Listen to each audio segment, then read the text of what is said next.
जय श्री कृष्ण। मी कुणिका आणि कुणिकाच किचन मध्ये तुमचं स्वागत करते। आज मी तुम्हाला अत्यंत सोप्या पद्धतीने शंकरपाळे ही मी रेसिपी शेअर करते। एकदम सोपं, काही किचकट नाहीये। मी नेहमी तुम्हाला सोप्या अशा रेसिपी सांगत असते, सोप्या करून सांगते त्या की मग जेणेकरून तुम्हालाही ते इझी वाटायला हव्यात। मी आता तुम्हाला इथे शंकरपाळे ही रेसिपी शेअर करते। मी हा जो पॅन घेतलाय ना, हा पॅन आपण ज्याला फोडणी वगैरे देतो तडका द्यायला, हा तो मी घेतलाय।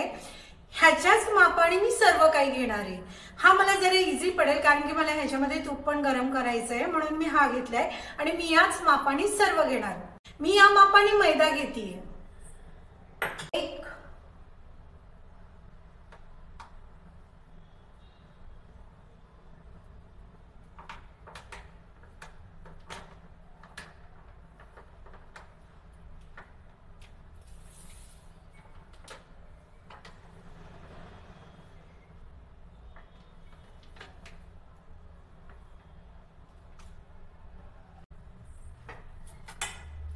मी इथे 5 चमचे मैदा घेतलेला आहे। इथे मी गॅसवरती कढई ठेवली आणि त्याच्यामध्ये एकच पॅन असं पाणी ठेवले। ते पाणी मी उकळी येऊ देणार आणि त्याच्यामध्ये एकच पॅन भरून मी साखर टाकणार। हे माप अगदी बरोबर आहे, हे माप लक्षात ठेवायचं। इथे मी एवढा एक पॅन भरून आहे ना साखर घेते आणि त्या उकळत्या पाण्यामध्ये टाकते। आपल्याला इथे पाक तयार करायचा नाही आहे, लक्षात ठेवायचं। इथे फक्त आपल्याला साखर उकळून घ्यायची आहे, पाक नाही करायचं आहे आपल्याला। इथे मी त्याला पाण्याला उकळी आली आहे आणि आता मी यामध्ये साखर टाकणार आहे आणि साखर फक्त विरघळून एक उकळी येऊ द्यायची आहे, पाक तयार करायचा नाही आहे। आणि माप हे लक्षात ठेवायचं, अजिबात खराब होणार नाही, चुकणार नाहीत तुमची शंकरपाळे आणि तेलात पण विरघळणार नाही।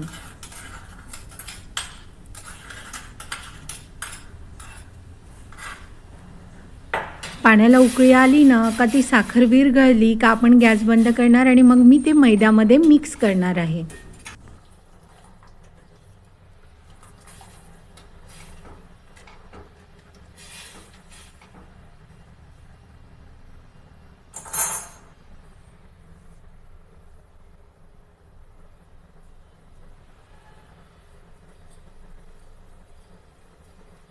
इथे साखर आहे ना उकळली आहे ती आणि मी त्याच पॅनमध्ये गरम केलेलं तूप घेतलं आहे आणि आता ते तूप मी पुन्हा गरम करणार आहे आणि मग ह्या उकळलेल्या साखरमध्ये मी ते टाकणार आहे।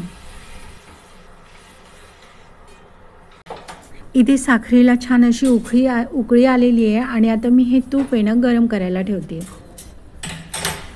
मग ते तूप गरम झालं का मी त्या साखर जी विरघळली ते पाणी उकळलंय त्यामध्ये मी ते टाकून देणार आहे। कंप्लीट याच मापामध्ये तूप घेतलंय आणि आता हे तूप मी थोडं गरम करणार आहे।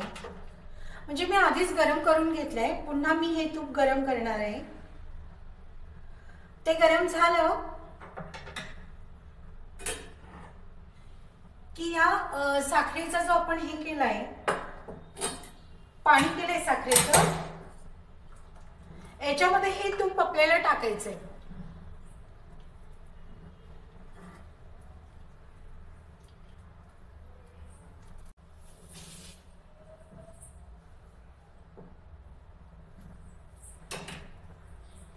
इथे जेव्हा हे तूप गरम आहे आणि ते आपल्याला आता हे साखरेच्या पाण्यामध्ये टाकायचं आहे, त्यावेळेला सावध होऊन टाकावं, कारण की ते पाण्यामध्ये टाकल्यानंतर ते अंगावर उडू शकतं।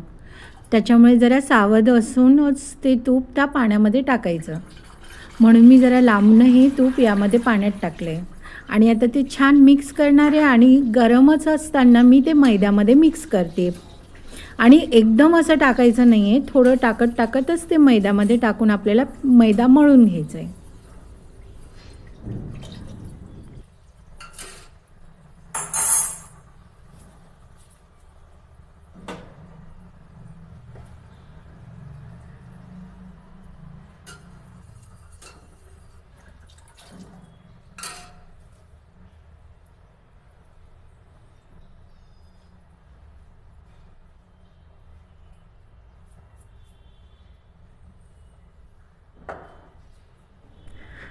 आता मी इथे ना हे साखरेचं पाणी त्या मैद्यामध्ये मिक्स करणार आहे.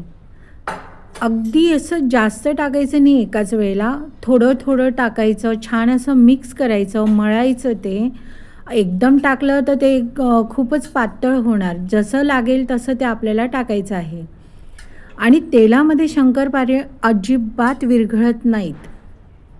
तुम्ही करून बघा नक्की हे. आणि एकदम सोप्या पद्धतीने मी तुम्हाला हे सांगितलेलं आहे. किचकट असं काहीच नाही आहे, सोप्या पद्धतीने. मी थोडं थोडं टाकत गेली आहे पाणी आणि मळत गेली आहे. थोडं थोडं टाकायचं आणि मळायचं आहे. आणि एकदम कडक पण मळायचं नाही, एकदम सॉफ्ट पण मळायचं नाही.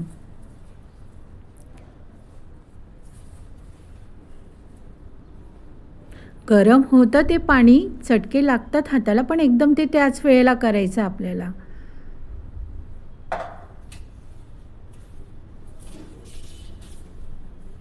मी इथे छान असं मिक्स करून घेते. पुन्हा मी यामध्ये ते पाणी टाकणार आहे आणि मिक्स करणार आहे. मिक्स जे वेळेला करते मी त्यावेळेला तुम्ही बघितलं आहे, जिथे पाणी टाकलं आपण मी तिथे हात नाही लावला. मी साईडचं त्याच्यावर घेतलं, दुसऱ्या साईडचं घेतलं आणि असं छान मिक्स केलं आहे. आणि आता एकदम नरमसूत असा छान असा मी पूर्ण मैद्याचा गोळा असा कणिक मळल्यासारखं मळून घेतलं आहे. आणि आता हे मी थोडं एक 5 ते 7 मिनटं मी तसंच झाकून ठेवणार आहे मळल्यानंतर. आणि मग नंतर हे लाटायला घेणार आहे. आणि असे शंकरपाळे करायला ना खूप सोपे होतात. म्हणून मी तुम्हाला अगदी सोपं असं हे करून सांगितलेली आहे की शंकरपाळे कसे करायचे, सोपी पद्धत एकदम. आता हे मी झाकून ठेवते 5-7 मिनटं. त्यानंतर मी ते 5-7 मिनटांनी ते काढलं, पुन्हा छान मळला. इथे मी लाटी लाटते आणि लाटी लाटताना अजिबात टेन्शन घ्यायचं नाही की कडेनी फाटलेलं आहे का, आपल्याला गोल आलेलं नाही. अजिबात टेन्शन घ्यायचं नाही. मी तुम्हाला एकदम सोपं असं हा पदार्थ कसा करायचा आहे मी सोपं सगळं सांगते तुम्हाला. ते साईडनी कट करून घ्यायचं. कितीही फाटलेली असो लाटी काही फरक पडत नाही. साईडनी कडेचं फाटलेलं जे आहे ते कट करून घ्यायचं. त्यानंतर आपल्याला हव्या त्या शेपमध्ये आपण ते शंकरपाळे करायचे. त्याच्यामुळे लाटी अशी तुम्हाला म्हणाल की वाकडी होतीये, फाटली कडेनी, अजिबात टेन्शन घ्यायचं नाही आहे. आणि जाळीला पण असंच ठेवायचं, जास्त पातळ नाही, जास्त जाड पण नाही. थिकनेसला एवढीच करायची. पण त्यानंतरच ते शंकरपाळे छान अशी फुगतील, कुशकुशीत होतील. ते म्हणजे ज्याला दात नसतील ना अगदी ती लोकंसुद्धा आरामात खातील. आपल्याला हव्या त्या साईजमध्ये आपण त्या लांब अशा पट्ट्या कट करायच्या. मग नंतरून हवी तशी शेप तुम्ही देऊ शकता त्याला. मी इथे तेच करते. मी असं सर्व कट करून घेते आहे. त्यानंतर मी परत पुन्हा दुसरी लाटायला घेणार आहे. बघू शकता मी असं थिकनेस पण असंच ठेवलेलं आहे. जास्त बारीक पण घेतली नाही, जास्त जाड पण नाही. मी पूर्ण इथे कट करून घेतल्यात. मी आता ह्या काढून घेणार आहे.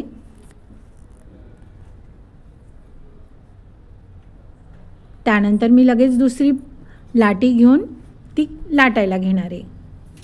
पुन्हा तेच सांगते, अजिबात टेन्शन घ्यायचं नाही. लाटी आपली फाटली काय, लाटताना काय, काहीही नाही. मी तुम्हाला सोपं करण्यासाठी म्हणून मी तुम्हाला हे असं सर्व दाखवते. खूप इझी पडेल. म्हणजे ज्याला येणार नाही ते सुद्धा शंकरपाळे छान खुसखुशीत असे करतील. इथे मी पुन्हा ती लाटी लाटून घेते आहे. आणि मग सेम साईडचं कट करणार आहे. साईडचं कट केल्यानंतर ते हवी त्या साईजमध्ये मी शंकरपाळे कट करून घेणार आहे. आणि मग त्यानंतर मी तळायला घेणार आहे. म्हणतात ना आमची शंकरपाळे कडक होतात, आम्हाला येत नाही, तेलात टाकले तर विरघळतात. अजिबात तसं काही होणार नाही. ज्याला येत नाही ते सुद्धा इझी बनवतील. मी अगदी सोप्या पद्धतीने तुम्हाला शंकरपाळे हे सांगते.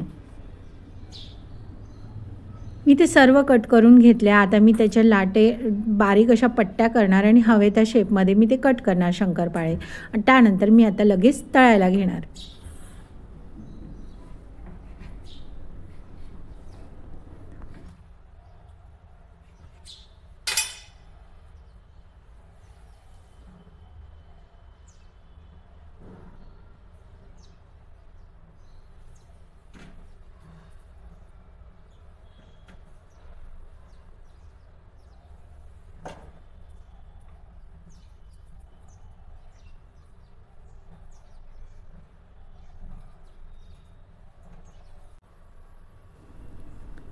इथे तेल तापलेलं आहे आणि आता त्यामध्ये मी शंकरपाळे तळते. आता तेलाचं एक तुम्हाला मी सांगते, तेल अतिशय कडक तापलेलं नाही पाहिजे किंवा ते थंड असं कोमट असं पण नाही पाहिजे. साधारण त्याला बुडबुडे येतील. एक शंकरपाळा टाकला का बुडबुडे आले की समजायचं हे तेल बरोबर आहे, परफेक्ट झालेलं आहे. आणि त्या तेलामध्ये आता एक एक करून सर्व शंकरपाळे टाकायचे आणि ती तळायची. त्याने काय होतं आणि गॅस आहे तो फ्लेम त्याचं कमी करायची. ते आतनं पण तळल्या जातात, कच्ची राहत नाही किंवा लाल लाल होणार नाहीत, जळून जाणार नाहीत. म्हणून आपल्याला ते एकदम असं कडक तेलामध्ये पण टाकायचे नाही आणि गार पण नाही. आणि फ्लेम ही लो करायची. मी इथे सर्व शंकरपाळे तसेच तळते आहे. अगदी असे गुलाबीसे होऊन गेलेले आहेत ते शंकरपाळे आणि मग मी ते काढल्यानंतर पुन्हा दुसऱ्यांदा मी तळायला घेते. कसं असतं, तेल जर गरम असेल ना तर ते शंकरपाळे असे लाल होतात पण आतनं कच्चे राहतात. आणि हे कसे आहेत बघा, गुलाबी असे छान झालेले आहेत. मी तुम्हाला इथे तोडून पण दाखवते. आणि जाडीला पण छान आलेले आहेत बघा, ते म्हणजे कुसकुशीत असे झालेले आहेत ते.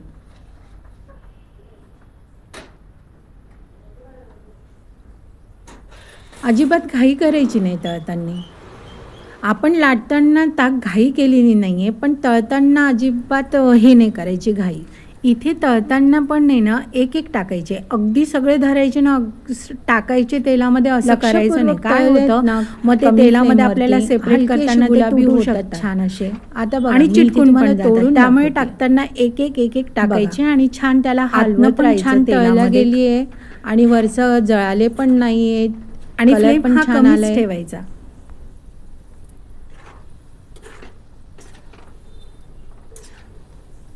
अगदी सगळे धरून अगदी टाकून दिले तर ते तळायला फार आपल्याला त्रासदायक होतं. म्हणून एक एक शंकरपाळे त्यामध्ये टाकायचे.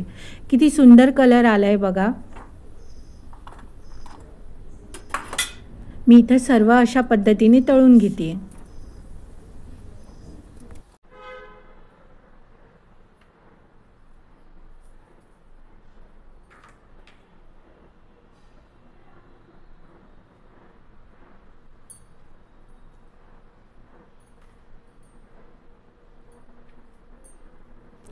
एकसारखे सुंदर छान असे शंकरपाळे तयार झालेले आहेत. अजिबात हार्ड नाही आहे. बघू शकता मी इथे हाताने आल्हाद तोडलं आहे. पार्लेचे बिस्किटपेक्षाही छान झालेले आहेत बघा.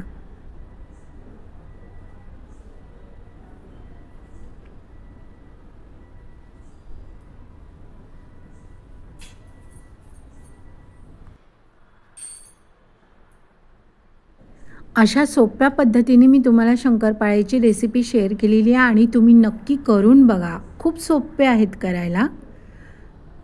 करून बघा आणि मला कमेंटमध्ये सांगा.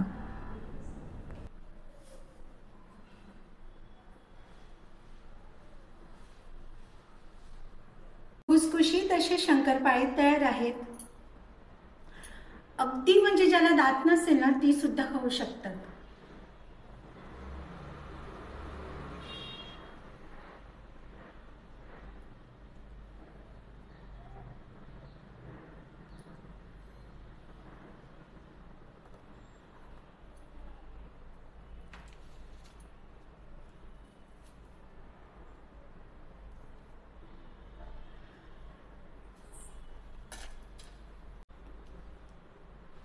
शंकरपाळे तयार आहेत. यामध्ये अजिबात रव्याचा वापर केलेला नाही आहे. यामध्ये फक्त मैदा आहे आणि साखरेचं पाणी केलं, त्यामध्ये गरम गरम तूप टाकलंय आणि ते छान या पिठामध्ये मिक्स केलंय. अगदी ज्या लोकांना दात नाही आहेत ना ती लोक सुद्धा ही शंकरपाळे खाऊ शकतात.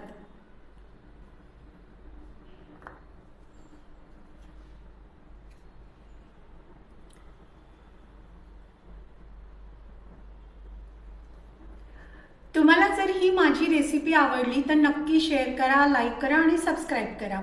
आणि ज्या लोकांनी अजूनपर्यंत कुणिकाच किचनला सबस्क्राईब केलेलं नाही त्या लोकांनी कुणिकाच किचनला सबस्क्राईब करावं. आणि ज्यांनी सबस्क्राईब केलेलं आहे त्यांनी माझ्या रेसिपी लाईक करावेत, शेअर करावेत आणि कमेंट करावेत. मी पुन्हा अशीच नवीन रेसिपी घेऊन येणार आहे अगदी सोप्या पद्धतीने. शंकरपाळे आहेत मी हे एकदम सोप्या पद्धतीने तुम्हाला सांगितलेले आहे कसे करायचे ते. काय होतं तेलामध्ये सुद्धा विरघळलेले नाही आणि काहीच नाही. नाहीतर काय होतं कोणाचे असे तेलामध्ये टाकले तर विरघळून जातात. पण ही जी पद्धत मी तुम्हाला सांगितली ना अजिबात तेलामध्ये विरघळले नाही आणि काहीच नाही आणि एकदम सोप्या पद्धतीने मी तुम्हाला शेअर केले.